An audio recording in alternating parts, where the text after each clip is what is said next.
Hollywood's biggest legends weren't who we thought they were. While the world watched these titans light up the silver screen, many were battling something far darker than any script could portray: the loss of their sight. Some fought invisibly. Others turned blindness into their greatest performance. Here are 15 Golden Age icons whose real battle played out behind the glamour, makeup, and carefully crafted illusions. The camera never blinked. But they couldn't. 1. Lon Chaney. Lon Chaney was born into silence.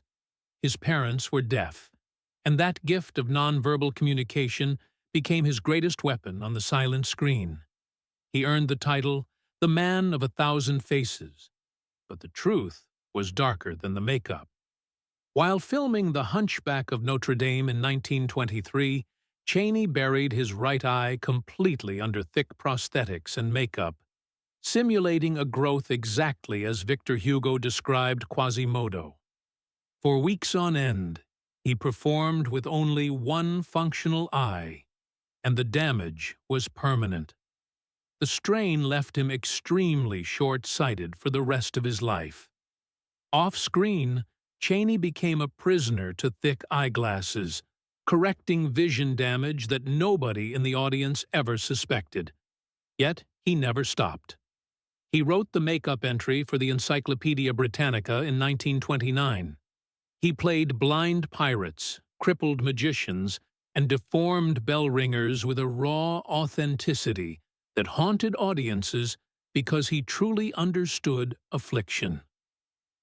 Born in Colorado Springs, Chaney channeled his childhood communication skills into physicality that transcended words.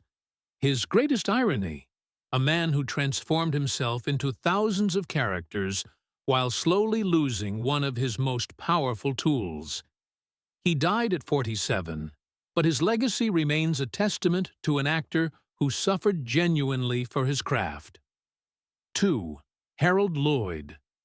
Harold Lloyd became famous hanging from clock towers and scaling buildings in safety last, performing death-defying stunts with barely a blink.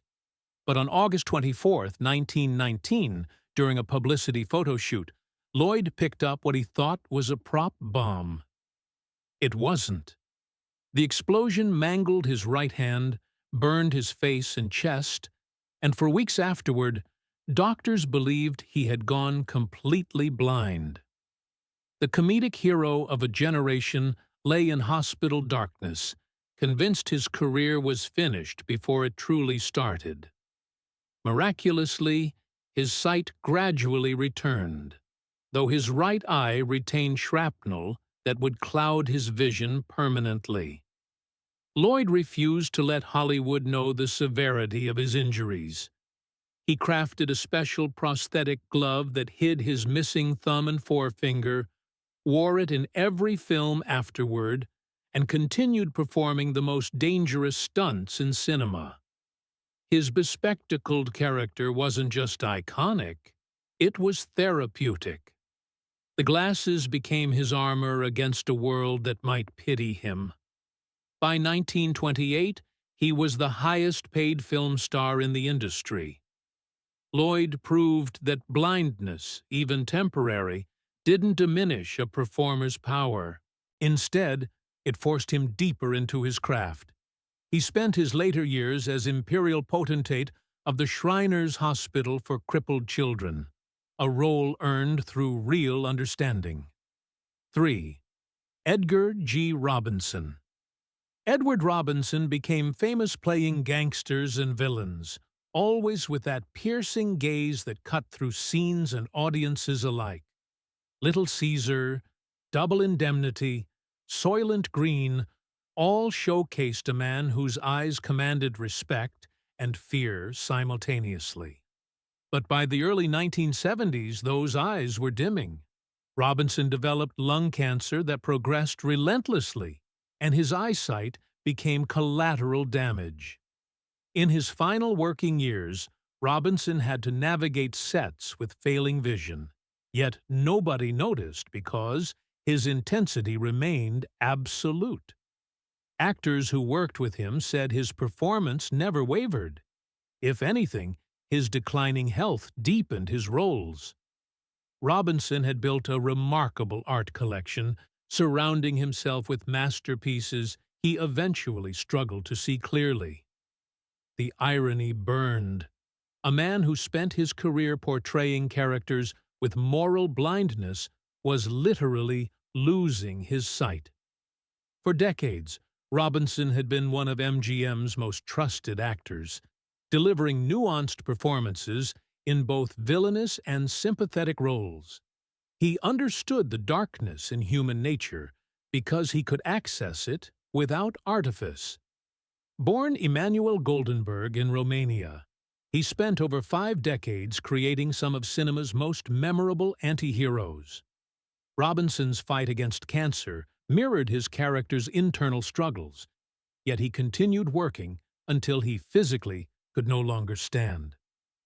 He died January 26, 1973, at 79, leaving behind a legacy of unforgettable performances delivered through dimming eyes. 4. Buster Keaton.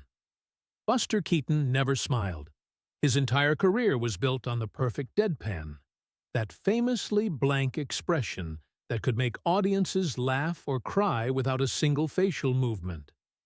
But behind that legendary stone face was a man fighting invisible battles with his vision. Keaton performed the most dangerous stunts in silent cinema, jumping from trains, hanging from clock towers, dodging collapsing buildings by inches. By the 1930s, as his career declined alongside the death of silent pictures, Keaton descended into alcoholism and personal turmoil. The booze and years of strain took their toll on his eyesight. His later roles became harder to execute as his vision deteriorated, though he refused to slow down. Television offered him redemption in his 70s, giving audiences a chance to rediscover his genius, but those working with him noticed his increasing difficulty navigating sets. In 1966, Keaton was diagnosed with lung cancer, and his already fragile vision became secondary to the battle raging inside his body. He spent his final days confused and gasping, unaware of the damage spreading through his lungs. Keaton died February 1, 1966, at 70. He had survived nearly everything cinema threw at him, performing impossible stunts with failing eyesight for decades, never complaining, never showing weakness. His stone face remained intact until the end, hiding pain that nobody in the audience ever glimpsed. 5. Ray Milland. Ray Milland won an Academy Award for The Lost Weekend, playing an alcoholic with chilling authenticity. The Welsh actor's career spanned decades, showing dramatic range across Dial M for Murder, The Major, and The Minor, and countless other productions where his sharp eyes and commanding presence dominated every scene. But those eyes were becoming strangers to the world around him. Throughout the 1970s, Milland's vision deteriorated as lung cancer developed silently inside his chest. He continued acting in TV movies and smaller roles, his voice remaining crisp and his presence intact. But colleagues noticed him moving differently on set, more cautiously, as though navigating through fog. The disease that would eventually claim him was already stealing his sight, limiting his peripheral awareness, making him dependent on others in ways he never publicly acknowledged.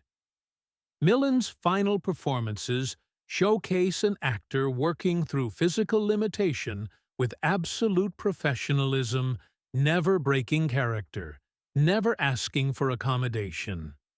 In his 60s, he should have been enjoying prestige roles, but instead he accepted whatever Hollywood offered, knowing his time was running out. Ray Milland died March 10, 1986, at 79, carried away by the very affliction he had portrayed so powerfully on screen decades earlier. His tragedy was quiet and dignified, exactly what audiences expected from an actor who had defined elegant restraint. 6. Paul Newman. Paul Newman's eyes were legendary. Those piercing blue eyes became his signature, reproduced on movie posters and in fan magazines millions of times over. But behind that pretty exterior was a secret that Newman carried throughout his entire career. He was colorblind. Newman was a passionate race car driver since the early 1970s, and colorblindness would have been considered a career-ending liability in professional motorsports. Yet he competed anyway, developing workarounds that kept his disability hidden from the public eye and the racing community. His acting career flourished despite this invisible limitation, but it meant that the roles he chose, the costumes selected for him, and the visual palette of every film had to be navigated without the chromatic awareness most of his peers enjoyed. Newman built his empire on visual performance. Cool Hand Luke, Butch Cassidy, and the Sundance Kid, the Hustler, all relied on his screen presence and the intensity of his stare. Yet that most famous feature was incomplete in ways nobody understood. He co-founded Newman Haas Racing in 1982, proving that disability meant nothing against determination and talent. Newman became equally famous for Newman's Own, his charitable food company that generated over $100 million for charities worldwide. He died September 26, 2008, at 83, leaving behind a legacy that transcended vision in every way imaginable. 7. Yul Brynner. Yul Brynner embodied the King of Siam with such commanding presence that audiences forgot they were watching an actor. The Russian-born icon with his famous shaved head dominated The King and I on both stage and screen, earning a Tony Award and later an Academy Award for his reprise of the role in the 1956 film. His signature look became as iconic as his bearing, and for decades he seemed invincible. But Brynner carried a dark secret through much of his career, a lifelong smoking habit that nobody dared question in an era when cigarettes were props of sophistication. By the early 1980s, his smoking habit had caught up with him in catastrophic ways. Brynner was diagnosed with lung cancer, and his eyesight became collateral damage in the disease's assault on his body. Yet Brynner made a decision that changed public health awareness forever. Shortly before his death, he recorded a public service announcement that haunts audiences even today, urging people to quit smoking, acknowledging his own illness with raw honesty that most celebrities would have hidden. He died October 10, 1985, at 65. His final message was more powerful than any performance, a man admitting publicly that his own choices had destroyed him, attempting to save others from the same fate. 8. Vincent Price. Vincent Price made audiences scream. His theatrical voice, his penetrating eyes, and his command of the macabre made him the gold standard of horror cinema. From House of Wax to The Pit and The Pendulum, Price inhabited monsters with such elegance that audiences simultaneously thrilled and sympathized with his tortured characters. But behind the theatrical mask was a man of surprising gentleness who collected rare books, loved gourmet food, and painted in solitude. For decades, Price smoked constantly, a habit he never questioned, and nobody dared mention to a man so clearly in control of his own image. By the late 1980s, his legendary voice had begun to weaken. The deep purr that once sent chills down spines started cracking with fatigue. Price was diagnosed with lung cancer, and the disease moved quickly. His eyesight, never mentioned in interviews, began to fail as the cancer spread. Friends watched as the vibrant performer became a shadow of himself, thinner, slower, still carrying that chilling grace even in decline. Price refused to acknowledge his illness publicly, maintaining the mystique that had always served him. He died October 25, 1993, at 82. The man who played death for a living finally learned its quiet truth, that the scariest endings don't come with screams, but with slow, invisible unravelings that nobody sees until it's far too late. 9. Gene Raymond. Gene Raymond was the definition of Golden Age charm. With his smooth voice and easy charisma, Raymond appeared in over 60 films. During his career, often cast as the romantic lead or the sophisticated supporting player. He worked alongside Joan Crawford, appeared in RKO Productions, and maintained steady employment throughout his career. But beginning in the 1950s, Raymond noticed something troubling. His vision was starting to change. He began experiencing difficulty reading scripts and navigating dimly lit sets, challenges he never publicly discussed. Raymond's later career choices became increasingly selective, and colleagues who worked with him noticed he moved with more caution on set, asking more questions about positioning and blocking. The issue was exacerbated by his smoking habit, a vice nearly universal among performers of his generation.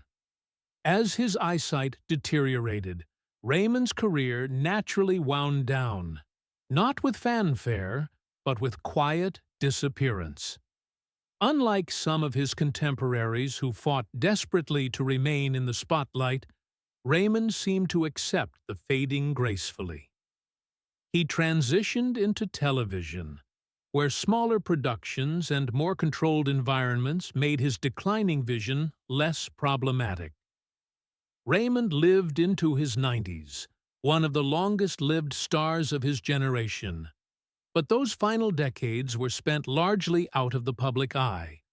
A man whose charm and good looks had once defined his worth, now navigating a world becoming increasingly blurry. 10. Robert Taylor. Robert Taylor embodied masculine beauty in a way that defined an era. His chiseled features, striking good looks, and natural charm made him one of MGM's most reliable leading men. From Camille to Waterloo Bridge to Quo Vadis, Taylor delivered performances that showcased romantic sophistication and masculine depth. But beneath the handsome exterior, Taylor harbored a dangerous habit: heavy smoking that burned through his career like a slow poison. Beginning in the late 1960s, Taylor's health began to deteriorate visibly. Colleagues noticed him squinting more frequently on set, struggling to read sides without holding them at unusual distances. Doctors eventually discovered lung cancer, and the disease moved aggressively through his body. Surgery to remove one of his lungs offered no reprieve. The damage was already done. Taylor's final years were marked by increasing difficulty navigating movie sets, yet he never complained, never asked for special treatment. On screen, his presence remained commanding, but those who worked with him understood they were watching a man in physical decline, performing through sheer will. He died June 8, 1969, at 57, far too young to leave behind such a legacy of unforgettable performances. Taylor proved that beauty fades, that cigarettes care nothing for handsome faces, and that true professional commitment means continuing to work even when your body is betraying you. 11. John Wayne. John Wayne was the ultimate American hero. Towering at 6'4" with a voice like gravel and honey, Wayne commanded the screen in over 170 films, becoming the symbol of rugged individualism and frontier courage. But the Duke had a secret enemy that followed him through his entire career. An unrelenting cigarette habit that eventually turned on him with catastrophic force. By 1964, Wayne was one of the biggest stars in Hollywood when he was diagnosed with lung cancer. Surgeons removed one of his lungs and several ribs, literally hollowing out the barrel-chested hero from the inside. Yet Wayne refused to stop. He switched to cigars so he could claim he wasn't really inhaling, a transparent denial that audiences never mentioned but everyone understood. The cancer returned in the 1970s, and Wayne spent his final years fighting a battle he had actually created himself, one cigarette at a time. In his last days, the legendary actor struggled to breathe, his once commanding voice reduced to a rasp. He called his battle with cancer the toughest fight of his life and urged fans to get regular checkups, a warning delivered too late for himself. Wayne died June 11, 1979, at 72, a man brought down not by scandal or career failure, but by smoke, the very thing he once held confidently between his teeth. 12. Gary Cooper. Gary Cooper represented integrity itself. His naturalistic acting style and quiet dignity made him a Hollywood institution, winning 2 Academy Awards for Best Actor throughout his illustrious career.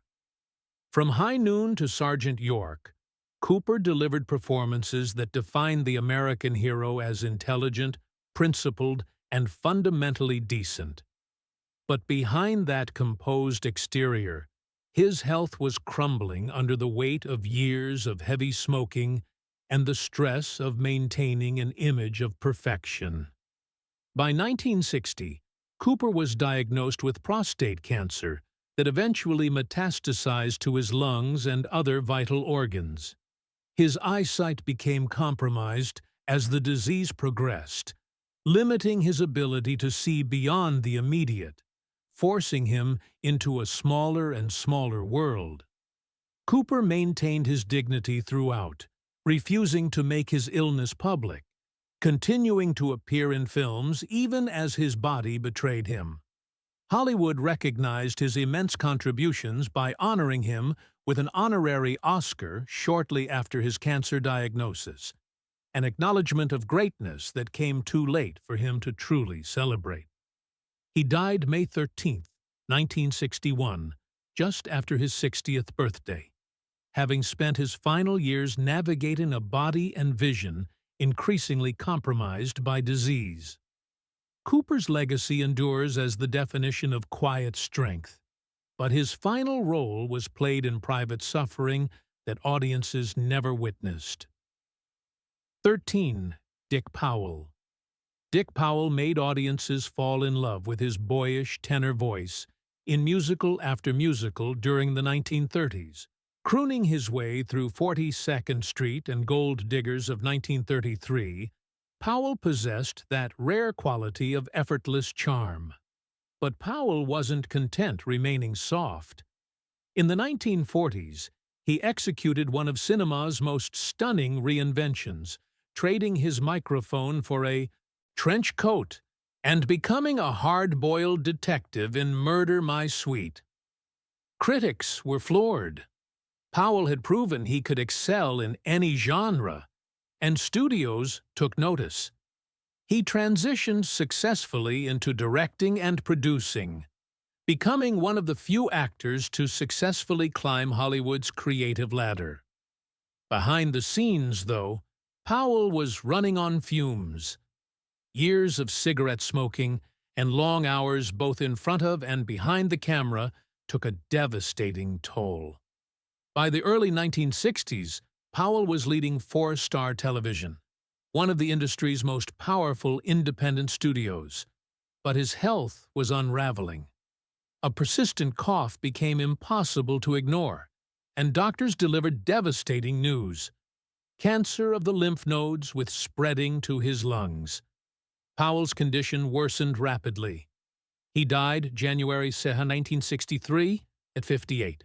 His final directorial work, The Conqueror, filmed downwind from nuclear test sites, carried its own curse. Powell spent a lifetime shaping roles and reinventing himself, but he could never rewrite his final act. 14. Robert Mitchum. Robert Mitchum epitomized the film noir era with his deep voice, laid-back demeanor, and gritty presence. From Out of the Past to The Night of the Hunter, Mitchum played complex characters with an authenticity that made audiences believe his toughness was genuine rather than performed. The man had attitude, and he wore it like a second skin. Mitchum smoked constantly, almost as a rebellion against health authorities beginning to warn about cigarette dangers. He openly acknowledged his smoking habit, never attempting to hide it, treating it as part of his identity and image. Throughout his career, spanning over 5 decades, Mitchum appeared in over 100 films, often portraying morally ambiguous characters navigating corruption and darkness. By the 1990s, the decades of smoking had finally caught up with him in terminal ways. Mitchum was diagnosed with lung cancer, and his eyesight became compromised as the disease metastasized. Yet Mitchum never stopped working. He continued appearing in films and television until his health worsened beyond the point of appearing on camera. Mitchum's reputation as a bad boy seemed validated by his refusal to slow down even when facing death. He died July 1, 1997, at 79. His legacy lives on through his influential body of work, but his final years revealed the private cost of that public, cool exterior. 15. Dean Martin. Dean Martin was the smoothest man in show business. With his velvet voice, effortless charm, and wink that seemed to invite audiences into an inside joke, Martin ruled the Rat Pack alongside Frank Sinatra and Sammy Davis Jr. He cruised Vegas, filmed comedies and westerns, and made everything look impossibly easy. Behind the scenes, though, Martin was far more private than people realized. He wasn't chasing attention. He preferred quiet golf games and old friends. But life slowly chipped away at him. After his son died in a plane crash, something shifted inside. Martin withdrew, his performances lost their sparkle, and he wrapped himself deeper in the same smoke that had always surrounded him. By the 1990s, the damage was undeniable. Martin was diagnosed with lung cancer and refused surgery, rejecting machines and hospital beds. He chose to die at home, surrounded by memories and cigarettes, maintaining control over his final days with the same cool that had always defined him.